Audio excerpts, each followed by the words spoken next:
vídeo tutorial vamos a continuar viendo la clase NSString. En concreto vamos a ver pues una serie de métodos que nos van a permitir concatenar cadenas, que nos van a permitir comparar cadenas, que nos van a permitir pasar a mayúsculas una cadena o que nos van a permitir trocear un objeto NSString en cadenas más pequeñas, ¿vale?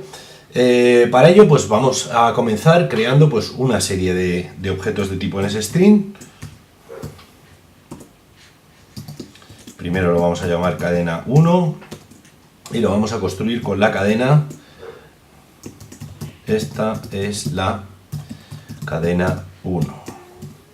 Vamos a crear otro objeto NSString que lo vamos a llamar cadena 2 y que lo vamos a construir con la cadena. Esta es la cadena 2. Bien, además de esto lo que vamos a hacer va a ser declarar otra cadena NSString que vamos a llamar cadena 3, ¿vale? Pero que no vamos a instanciar en un objeto concreto de momento. Bien, pues vamos a ver qué cosas podemos empezar a hacer con nuestras cadenas. En primer lugar vamos a instanciar nuestra cadena 3 utilizando el método de clase string with string. En el tutorial anterior hemos estado trabajando con cadenas y para instanciarlas, para crear los objetos, hemos utilizado métodos de instancia. En este caso pues podéis ver un ejemplo de cómo podemos utilizar un método de clase, de la clase NSString, para construir el objeto. En concreto, el método string with string. Bien, en este caso vamos a utilizar la cadena 1, ¿vale?, como parámetro, con lo cual lo que va a ocurrir es que se va a generar un nuevo objeto, ¿vale?, que va a ser igual que el objeto cadena 1 y que se va a asignar al objeto cadena 3 que acabamos de declarar un poco más arriba. Bien, una vez hecho esto, pues podemos mostrar el contenido de cadena 3, pues para ver que efectivamente lo que hemos hecho ha sido copiar la cadena 1 en la cadena 3. Pues podemos decir algo así como: hemos copiado cadena 1 en cadena 3. Dos puntos, y utilizamos el especificador para mostrar NSString a través de la función NSLog, mostrando el contenido de cadena 3. Bien, si ejecutamos, podemos ver cómo efectivamente se nos muestra en consola pues el contenido de la cadena 3, que es justamente o que coincide con el contenido de la cadena 1. Pero bueno, insistimos, son dos objetos distintos, cada uno de ellos vive en una zona de memoria diferente. Bien, ¿qué más cosas podemos hacer? Por ejemplo, podemos crear una nueva cadena concatenando dos cadenas ya creadas, dos objetos de tipo NSString. ¿Cómo hacemos esto? Pues podemos hacer cadena 3 igual a, fijaos, cadena 1 string by appending string cadena 2. Este método, el método string by appending string, lo que hace es que es un método de instancia que tiene que ir dirigido a un objeto de tipo NSString, en este caso cadena 1, y cuyo parámetro es otra cadena.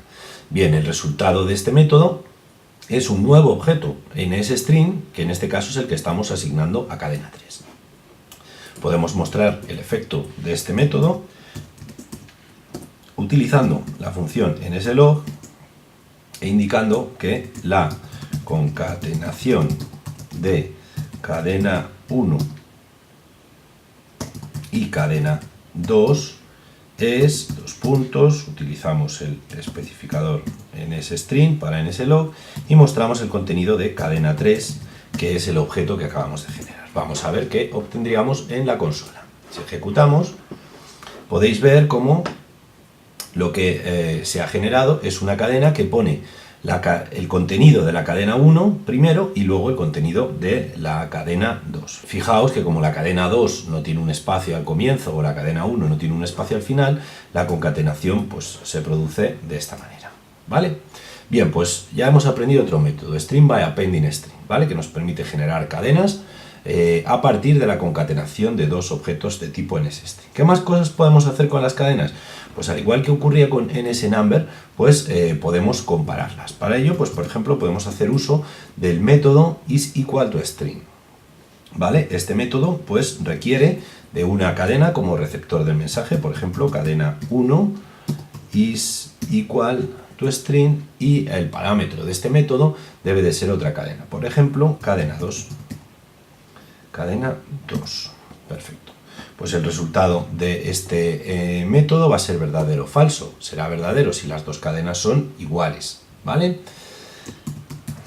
Pues en el caso en el que sean iguales, pues podemos dar el mensaje de que cadena 1 y cadena 2 son iguales. En caso contrario,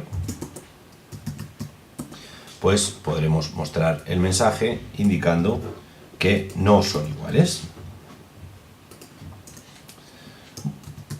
Muy bien, pues vamos a ejecutar y vamos a ver qué obtenemos en este caso. Pues tal y como esperábamos, el mensaje que nos da es que cadena 1 y cadena 2 no son iguales. ¿Por qué? Porque la cadena 1 contiene esta información y la cadena 2 contiene esta otra. Vamos a ver si las dos cadenas efectivamente fueran iguales y volviéramos a ejecutar, pues lo que obtendríamos es que la cadena 1 y la cadena 2 son iguales. ¿Vale? Muy sencillos estos métodos, pero muy útiles. ¿Qué más cosas tenemos? Pues fijaos, podemos utilizar el método ampliado de isEqualToString, que sería un método que nos va a indicar, nos va a permitir comparar cadenas y decir si una cadena es menor que otra. Ojo, porque cuando trabajamos con cadenas de caracteres, el orden que se comprueba es el orden lexicográfico. Es decir, por ejemplo, si tenemos una cadena que empiece por A y otra que empiece por B, la cadena que empieza por A va a ser menor que la que empieza por B. ¿De acuerdo? Y además, pues se va a tener en cuenta si la palabra empieza con mayúsculas o con minúsculas. Bien, ¿cómo hacemos esa comparación? Pues la comparación la hacemos con el método compare. Bien, vamos a ver cómo usamos el método compare. Pues if generamos un mensaje donde el receptor del mensaje va a ser la primera cadena, en este caso cadena 1, compare, y a continuación utilizamos como parámetro la cadena con la que queremos hacer la comparación. En este caso, fijaos que lo que devuelve este método es exactamente lo mismo que devolvía en NSNumber, es decir, un NS ordered ascending, un NS ordered descending o un NS ordered the same. ¿Vale? En este caso, si queremos ver si la cadena primera es más pequeña que la segunda, pues utilizaremos un NS ordered ascending. ¿Vale? Pues en caso de que esta comparación sea cierta, pues lo que diremos es que, vamos a copiar este NSLog de aquí, lo que diremos es que cadena 1 es menor que cadena 2. ¿Vale? Y en caso contrario, pues diremos que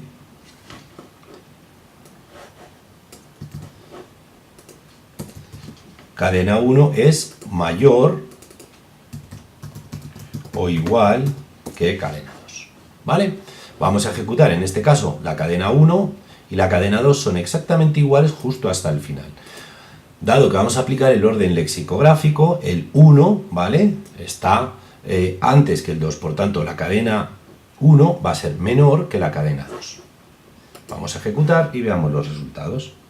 Efectivamente, tal y como esperábamos, la cadena 1 es menor que la cadena 2. Como podéis ver, el método compare funciona exactamente igual que en el caso NSNumber y es bastante útil, pues por ejemplo, si queréis ordenar nombres o cuestiones similares. Bien, ¿qué más cosas tenemos? Pues es muy habitual cuando trabajamos con aplicaciones el querer poner los textos, las cadenas de caracteres que están involucradas en nuestra aplicación en mayúsculas, ¿vale? Pues para normalizar o para tratar toda esa información de manera uniforme. ¿Cómo ponemos una cadena en mayúsculas? Pues muy sencillo. Cadena 3 igual, por ejemplo, si queremos poner la cadena 1 en mayúsculas, pues utilizaremos el método uppercase string. Fijaos, si yo ahora muestro, vamos a copiar el NSLog, si yo ahora muestro el resultado, pues puedo poner algo parecido, la cadena 1 en mayúsculas, ¿vale? Y si ejecutamos, pues podremos ver que la frase "esta es la cadena 1", pues nos va a aparecer en la consola en mayúsculas. ¿Veis? Aquí lo tenéis. Esta es la cadena 1. Perfecto. Más cosas que podemos hacer con las cadenas. Pues una cosa muy interesante también cuando trabajamos con cadenas es el hecho de poder partirlas en subcadenas más pequeñas, ¿vale? Pues para extraer piezas de información que nos interesen, pues para hacer algo. ¿Eso cómo lo hacemos? Pues eso lo hacemos con los métodos substring toIndex y substring fromIndex, ¿vale? Son la forma más sencilla de trocear cadenas. ¿Cómo funcionan? Pues muy sencillo. Por ejemplo, podemos hacer cadena 3 igual a cadena 1 substring toIndex, ¿vale? En este caso, el substring toIndex lo que hace es devolvernos como resultado un objeto NSString con el contenido de la cadena 1, ¿vale? Desde la posición 0 de la cadena hasta la posición que le hemos indicado. Entonces, si por ejemplo nosotros aquí decimos substring toIndex 4, pues lo que haremos será cargar en el objeto cadena 3 el trocito de la cadena 1 que empieza en la posición 0 y llega hasta el índice 4, ¿vale? Vamos a ver si mostramos la información. Pues vamos a poner algo parecido a la cadena 1, pues desde 0 hasta 4, ¿vale? Y vamos a mostrar el contenido de la cadena 1, es decir, el objeto que hemos generado, ¿vale? Fijaos que esto es un poco lo que he comentado al principio. Al tratarse de objetos inmutables, no podemos trocear o cortar la cadena o el objeto en ese string sobre el propio objeto, sino que siempre creamos un objeto nuevo. Vale, le damos a play y fijaos cómo lo que hemos cogido son los 4 primeros caracteres de mi cadena 1. Bien, hay otra aproximación que es substring fromIndex, ¿vale? En este caso se generará como resultado un objeto de tipo NSString que contendrá el trocito de la cadena original que empieza en el índice que le damos como parámetro y termina al final de la cadena. Por ejemplo,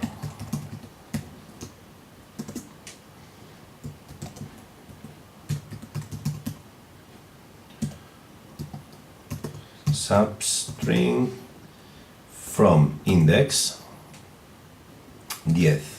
Vale, pues esto lo que hará será irse al índice 10 de mi cadena, ¿vale? Y a partir de ahí coger desde la posición 10 hasta el final y generar un objeto en ese string que es el que vamos a almacenar en cadena 3.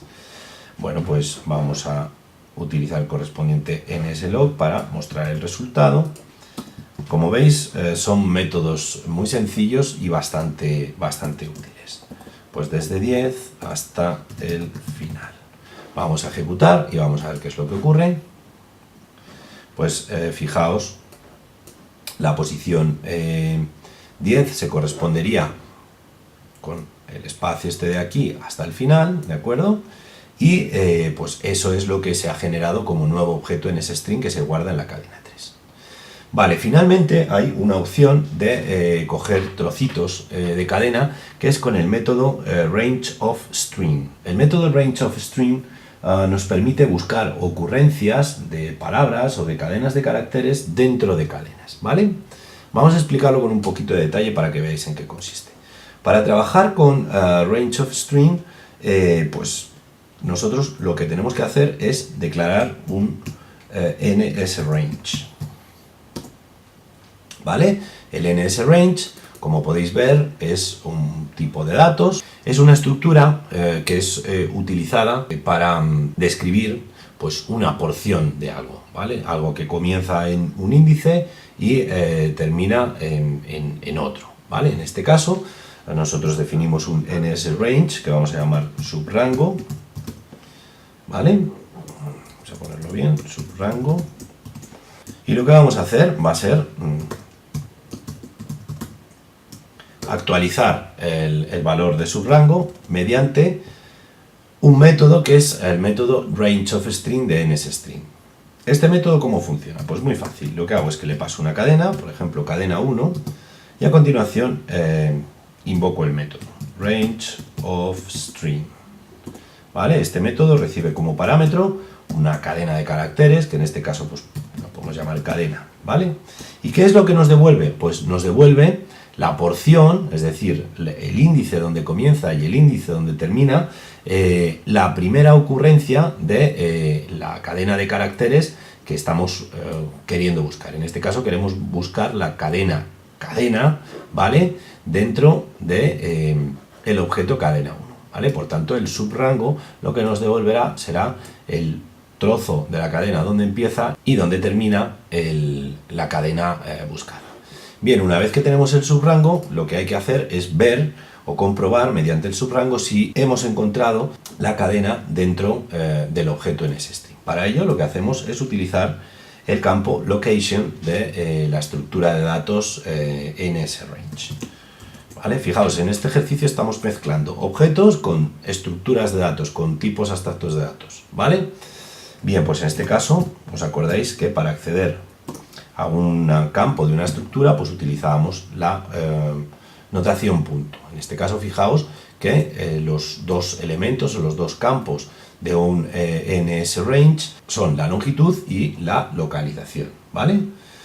Pues bien, para ello, pues vamos a seleccionar el campo location y lo vamos a comparar, ¿vale? Con NSNotFound,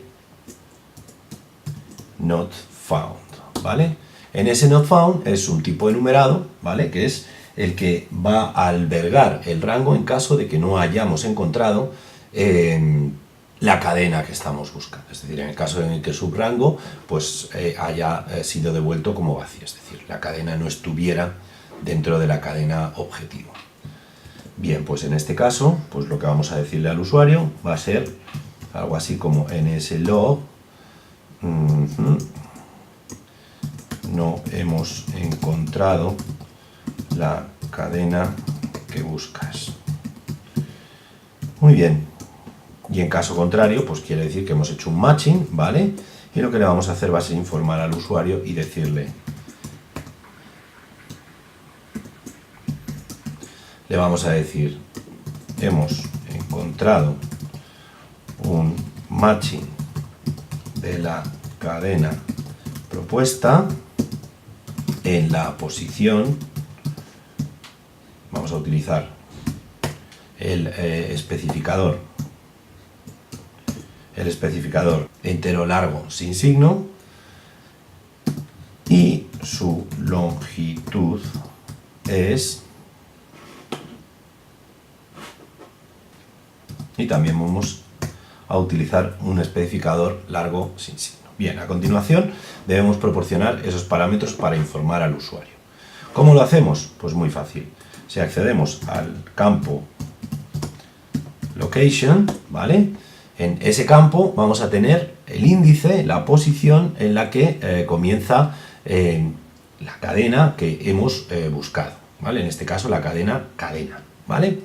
Y la longitud, pues la vamos a obtener haciendo subrango.length, ¿vale? Con estos dos parámetros, fijaos que es súper fácil el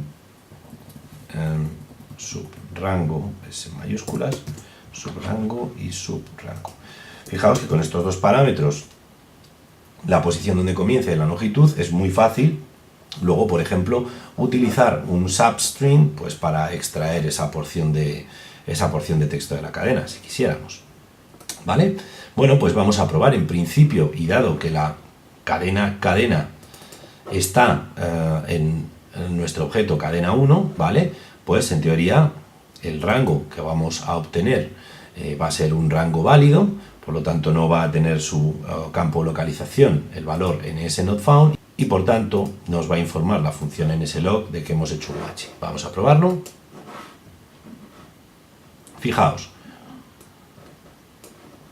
Efectivamente, nos dice que hemos encontrado un matching de la cadena propuesta en la posición 11, ¿vale? Que es aquí justo donde empieza